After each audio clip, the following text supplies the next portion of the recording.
સ્વાગત છે। હું છું આપની સાથે સંધ્યા। જોઈએ સમાચાર વિસ્તારથી। અમરેલી પંથકમાં આગ ફાટ્યું, તાતણિયામાં મંદિર ડૂબી ગયું અને દ્વારકામાં ગાયો તણાઈ। ખૂંખાર નદી અને જળની ધમાલના દ્રશ્યો છે। અમરેલીના ખાંભાના તાતણિયામાં જાણે આભ ફાટ્યું હોય તેવા દ્રશ્યો સામે આવ્યા। અહીં ગણતરીની કલાકમાં જ 3 ઇંચથી વધુ વરસાદ ખાબકી જતા તાતણિયાની નદી લાલચોળ થઈ ગઈ હતી। ભારે વરસાદના કારણે નદીએ ખૂંખાર રૂપ ધારણ કર્યું। નદીના પ્રચંડ પ્રવાહની આડે જે આવ્યું તે બધું જ તણાઈ ગયું। નદી કાંઠે આવેલું ખોડિયાર માતાજીનું મંદિર પાણીમાં ડૂબી ગયું। પાણીનો ધસમસતો પ્રવાહ મંદિરની અંદર ઘૂસી ગયો। મંદિર જળમગ્ન બની ગયું। નદી એવી તોફાની બની કે દૂર દૂર સુધી પાણીનો પ્રચંડ અવાજ સંભળાયો। નદીમાં ઘોડાપુર આવતા નિહાળવા લોકો ઉમટી પડ્યા।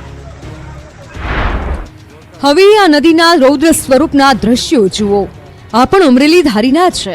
ધારીના પાતળા ગામે મેઘાએ ધબધબાટી બોલાવતા નદીઓ ગાંડી તૂર બની। પાતળા ગામની નદીઓ પ્રચંડ રૂપ ધારણ કરતા રસ્તાની બંને સાઈડોનું ધોવાણ થયું। દ્રશ્યમાં જોઈ શકાય છે કે રસ્તો ચીરી અને પાણી નદીમાં વહી રહ્યું છે, તો પહાડો ઉપરથી પણ નદીનો ધસમસતો પાણીનો પ્રવાહ નીચે આવતો હોય તેવા દ્રશ્યો સર્જાયા। આ બાજુ બગસરામાં પણ મેઘરાજાએ જમાવટ કરી। સવારથી ઘેરાયેલા વાદળો સાંજ પડતા જ વરસી પડતા સાપર, સુડાવડ, મોટા મુંજિયાસર પાણી થઈ ગયું। નાના મુંજિયાસર, ગોલ્ડન વિલેજ, રફાળા, સમઢિયાળા, કાગડદળી, કડાયા સહિતના ગામોમાં પાણી વહેતા થયા। તો દ્વારકાના રાવલ ગામે મેઘમહેર હવે કહેર બની રહી છે। મેઘાએ અહીં એવો પ્રકોપ વર્તાવ્યો છે કે રાવલ ગામ અને આસપાસના ગામડાના ખેતરો જળમગ્ન થઈ ગયા। ખેતરોમાં ઉભા મગફળીના પાકે જળ સમાધિ લઈ લીધી। રાવલની સાની નદીના પાણીએ ખેતરોમાં તબાહી મચાવતા ખેડૂતોના જીવ અદ્ધર થઈ ગયા અને આ પાણી ઓસર્યા બાદ મગફળીના પાકનો સત્યાનાશ થવાનો ડર ખેડૂતોને સતાવી રહ્યો છે। તો કલ્યાણપુરના જુવાનપુર ગામે સ્થાનિક નદીમાં ઘોડાપુર આવતા ગાયો તણાઈ। જુવાનપુર ગામે સ્થાનિક નદીમાં પૂર આવતા તારાજી સર્જાઈ। પૂરનો પ્રચંડ પ્રવાહ એટલો તેજ હતો કે ગાયનું ધણ જ પાણીમાં તણાઈ ગયું। ગામમાં અનેક ગાયો નદીના પૂરમાં તણાઈ ગઈ। નદીમાંથી પસાર થતા સમયે ગાયો ફસાઈ હતી। સદનસીબે તમામ ગાયો સુરક્ષિત રીતે બહાર નીકળી। પુલ પર પાણીના ધસમસતા પ્રવાહમાંથી જીવના જોખમે પસાર થતા ટ્રકના દ્રશ્યો જુઓ। આ દ્રશ્યો છે દ્વારકાના। લીમડી અને દ્વારકા હાઈવે પર રાણ ગામના પાટિયા પાસે નદીમાં પૂર આવ્યું। નદીઓના ઘોડાપુર મુખ્ય માર્ગો પર વહેતા થયા, જેથી વાહન વ્યવહાર બંધ થયો હતો। છતાં જોખમી રીતે ટ્રક કોઝવે પરથી પસાર થતા નજરે પડ્યા। ગીર સોમનાથના ગીર જંગલમાં બારે મેઘ ખાંગા થયા। ગીરમાં નદી નાળાઓ છલકાયા। જામવાળા બાબરિયા ફોરેસ્ટ રેન્જ જંગલમાં ધોધમાર વરસાદ પડ્યો। વરસાદ બાદ વાતાવરણ નયનરમ્ય બન્યું। ધોધમાર વરસાદથી શાંગાવાડી નદીમાં પૂરની સ્થિતિ સર્જાઈ। તો ગીર જંગલ ઉપરવાસમાં વરસાદથી દોણેશ્વર ડેમ ઓવરફ્લો થયો। દોણેશ્વર ડેમ ઓવરફ્લો થતા આહલાદક દ્રશ્યો સર્જાયા। ઝૂડ, વડલી, વડવીયાળા, દ્રોણ સહિતના ગામોના ખેડૂતોને ફાયદો થશે। દ્વારકામાં ભારે મેઘ ખાંગા થતા ગામડાઓ બેટમાં ફેરવાયા। નદીઓનું રૌદ્ર સ્વરૂપ જોવા મળ્યું। સામેલાધાર વરસાદથી દ્વારકા જિલ્લામાં ઠેર ઠેર જળબંબાકારની સ્થિતિ સર્જાઈ। આ દ્રશ્યો ભાટિયાના છે, જ્યાં ગામના ચોક અને રસ્તાઓ જાણે કે સરોવર હોય તેવો આભાસ થઈ રહ્યો છે। સવારે અનરાધાર વરસાદથી શહેરમાં સર્વત્ર પાણી થઈ ગયું। ભાટિયાની બજારોમાં ધસમસતા પાણીનો પ્રવાહ વહેતો થયો। એટલી હદે પાણી ભરાયું કે વાહન ચાલકો અટવાયા। દ્રશ્યોમાં જોઈ શકાય છે કે ભાટિયાના રસ્તા પર નદીની જેમ પાણીનું વહેણ જોવા મળી રહ્યું છે। આ વરસાદથી ખેડૂતોમાં ખુશીની લહેર છે, કારણ કે ઊભા પાક માટે આ વરસાદ આશીર્વાદરૂપ છે। દ્વારકાનું કેનેડી ગામ બેટમાં ફેરવાયું। અહીંયા કડાકા ભડાકા સાથે મેઘરાજાએ તોફાની બેટિંગ કરતા આખું ગામ ટાપુ બન્યું। ગામની બજારો પાણીથી લથબથ થઈ ગઈ, જાણે બજારમાં નદી વહેતી હોય તેવા દ્રશ્યો સામે આવ્યા। તો કેનેડી ગામમાં નદી નાળા છલકાયા। કલ્યાણપુરના લીમડી ગામના તો હાલ બેહાલ થઈ ગયા। અહીંયા વરસાદ લાલચોળ બનીને ત્રાટકતા આખું ગામ પાણી થયું। ગામમાં એ હદે પાણી ઘૂસી ગયા કે લોકોના ઘર સુધી પાણીએ કબજો જમાવી લીધો। લોકોના ઘરમાં વસ્તુઓ પાણીમાં તરતી જોવા મળી। લોકોની ઘરવખરી પલળી જતા નુકસાન થયું। દ્વારકાના ભાટિયામાં મેઘરાજાએ તોફાની બેટિંગ કરી।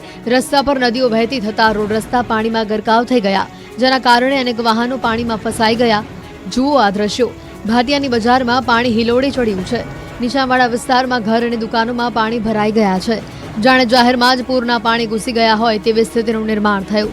ભાટિયામાં અંદાજે 2.5 ઇંચ જેટલો વરસાદ ખાબક્યો, જેથી અનેક વાહનો બંધ થતા લોકોએ ધક્કા મારવા પડ્યા। દ્વારકાના કલ્યાણપુર તાલુકાના ગ્રામ્ય વિસ્તારોમાં વહેલી સવારથી મેઘરાજાએ તોફાની બેટિંગ કરી. ભારે વરસાદના કારણે ખંભાળિયાથી પોરબંદર જતા હાઈવે ઉપર પાણી ભરાયા છે. ગ્રામ્ય વિસ્તારોમાં ભારે વરસાદના કારણે અનેક નદી નાળાઓમાં નવા નીર આવ્યા છે. અહીંયા વરસાદે એવી તારાજી સર્જી છે કે રોડ પણ પાણીમાં ડૂબી ગયા છે. રાણ લીંબડી ચરકલા હાઈવેનો રસ્તો બંધ થયો. રાણ ગામે આવેલી રેણુકા નદીમાં ધસમસતા પૂર આવતા રાણ લીંબડી ચરકલા રસ્તો પાણીમાં ગરકાવ થઈ ગયો, જેના કારણે અનેક વાહન ચાલકો અટવાયા છે. આ બાજુ કલ્યાણપુરના બાકોડીમાં પણ મેઘરાજાએ બઘડાટી બોલાવી. સ્થળ ત્યાં જળની સ્થિતિ સર્જાઈ. બાકોડી ગામની બજારોની નદીઓના પૂરની સ્થિતિ સર્જાઈ અને ગામમાંથી ધસમસતા પાણીના પૂર વહેતા થયા. દ્વારકાના માલેતા, ખાખરડા, ઢેબર ગામમાં પણ જળબંબાકારની સ્થિતિનું નિર્માણ થયું છે. વરસાદે અહીંયા માજા મૂકતા ત્રણેય ગામ રીતસરના બેટમાં ફેરવાઈ ચૂક્યા છે. ગામ જળમગ્ન થતા ચારે બાજુ પાણી જ પાણી નજરે પડ્યું.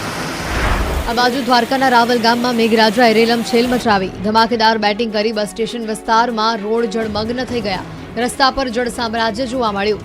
ગામમાં જ્યાં નજર કર્યું ત્યાં પાણી જ પાણી નજરે પડ્યું. જામખંભાળિયાના લાલપરડામાં પણ વરસાદે તોફાની બેટિંગ કરતા રસ્તાઓ ધોવાયા. રસ્તા પર આવેલો કોઝવે પાણીમાં ગરકાવ થઈ જતા લોકો પરેશાન થયા. નદી નાળાઓમાં ધસમસતા પાણીના પૂર આવ્યા. ધોરાજીમાં મેઘાએ ધબધબાટી બોલાવતા ગામ બેટમાં ફેરવાયા. ધમાકેદાર વરસાદના આ દ્રશ્યો છે રાજકોટના ધોરાજીના. અહીં સવારમાં મેઘરાજાએ એવી ધબધબાટી બોલાવી કે ધોરાજીના ગામડાઓ જળબંબોર થઈ ગયા. ખેતરો જળથી તરબોળ થઈ ગયા અને નદી નાળાઓ ખૂંખાર બનીને વહેવા લાગ્યા. માત્ર ગણતરીના કલાકોમાં જ 2 ઇંચથી વધુ વરસાદ ખાબકી જતા ધોરાજીનું ભાડેર ગામ આખું પાણીમાં ડૂબી ગયું. ગામની શેરીઓમાં જાણે નદી વહેતી હોય તેવા દ્રશ્યો સામે આવ્યા. ગામની નદી નાળા ચેકડેમ છલકાઈ ગયા. ખેતરોમાં પણ પાણી ભરાતા ખેડૂતો ખુશ થયા. વહેલી સવારથી જ વરસાદે તોફાની બેટિંગ કરવાનું શરૂ કરી દેતા રસ્તાઓ પાણી થઈ ગયા. ખેતરોમાં ઊભા પાક પર જાણે કાચું સોનું વરસ્યું. તો ગામમાં પ્રચંડ પૂરના આ દ્રશ્યો છે ધોરાજીના હડમતિયા ગામના. અહીં પણ સવારથી વરસાદે ધમાલ મચાવતા ગામમાં જળબંબાકારની સ્થિતિનું નિર્માણ થયું. હળમતિયા ગામમાં વહેલી સવારથી જ વાદળો તૂટી પડતા નદી નાળાઓ ચેકડેમે રૌદ્ર સ્વરૂપ ધારણ કર્યું. ગામમાં ધોધમાર વરસાદને પગલે ધરતીપુત્રોમાં આનંદની લાગણી છવાઈ ગઈ. દ્રશ્યોમાં જોઈ શકાય છે કે ગામના બજારમાં જાણે કે નદી વહેતી હોય એ પ્રમાણે પ્રચંડ પૂર વહી રહ્યું છે, જેથી લોકો ખાટલા પર બેસી જવા મજબૂર બન્યા. આ બાજુ રાજકોટના ઉપલેટાના ગ્રામ્ય વિસ્તારોમાં ભારે વરસાદ ખાબક્યો. લાઠ, ભીમોરા, મજેઠી સહિતના ગ્રામ્ય વિસ્તારમાં વરસાદ પડ્યો. વરસતા વરસાદમાં બાળકોએ નહાવાની મજા માણી. ગ્રામ્ય વિસ્તારમાં ભારે વરસાદને લઈ રોડ પર પાણી વહેતા થયા. વરસાદને લઈ કપાસ, મગફળી, સોયાબીન સહિતના પાકનું વાવેતર કરેલ ખેડૂતોમાં ખુશીનો માહોલ જોવા મળ્યો. સૌરાષ્ટ્રમાં વરસાદે ભૂક્કા બોલાવ્યા. અનેક ગામડાઓ ટાપુ બન્યા. કલ્યાણપુર તાલુકાના રાવલ આસપાસના વિસ્તારોમાં ધોધમાર વરસાદથી નદીઓ ખૂંખાર બની. ભારે વરસાદના પગલે સાની નદીમાં આવ્યું ઘોડાપૂર. ચેકડેમો, તળાવો છલકાતા ખેડૂતોમાં ખુશીનો માહોલ. સૌરાષ્ટ્રમાં મેઘરાજા તોફાને ચડ્યા. રાજકોટના ઉપલેટા, ધોરાજી, પોરબંદર, જૂનાગઢમાં સપાટો બોલાવતા ગામડાઓમાં જળ તબાહી મચી. જુલાઈમાં જળ આક્રમણ થતા ઉપલેટાના તલંગણા ગામમાં તારાજી સર્જાઈ. ભારે વરસાદને લીધે લાઠ, ભીમોરા, મજેઠી રોડ ઉપર પાણી વહેતા થયા. તલંગણા ગામમાં આભ ફાટ્યા જેવા દ્રશ્યો સામે આવ્યા. હવે ધોરાજીના પાટણ વાવ સહિતના આસપાસના વિસ્તારોમાં વરસાદે તારાજી સર્જી. અનરાધાર વરસાદથી રસ્તાઓ જળમગ્ન થઈ ગયા. દ્રશ્યોમાં જોઈ શકાય છે કે અહીંયા આવેલા નાના નાળાઓએ રૌદ્ર સ્વરૂપ ધારણ કર્યું છે. સ્થાનિક નદીઓ પણ જાણે કે તોફાને ચડી છે. પાટણ વાવમાં ભારે વરસાદના કારણે કુદરત ચારે કોર ખીલી ઉઠી. હડમતિયા, ભાડેર, ચીચોડ સહિત ગ્રામ્ય વિસ્તારોમાં ભારે વરસાદ વરસ્યો અને જેના કારણે ઓસમ ડુંગર પરથી ધોધ વહી રહ્યો છે. આ અદ્ભુત નજારો જોવા આવેલા સહેલાણીઓ નયન રમણીય નજારો જોઈ ખુશ થયા છે. તો ધોરાજીના ભાડેર ગામમાં વરસાદે ધબધબાટી બોલાવતા નદી નાળા, ચેકડેમ છલકાયા. ખેતરોમાં પણ વરસાદી પાણી ભરાયા. તો કચ્છ, માંડવી, અબડાસા, નડિયામાં પણ કડાકા ભડાકા સાથે વરસાદ ત્રાટક્યો. વરસાદથી વાતાવરણમાં ઠંડક પ્રસરી. માંડવીના લાકડા બજારમાં વરસાદી પાણી ભરાયા. નીચાણવાળા વિસ્તારોમાં પાણી ભરાતા લોકોને હાલાકી પહોંચી.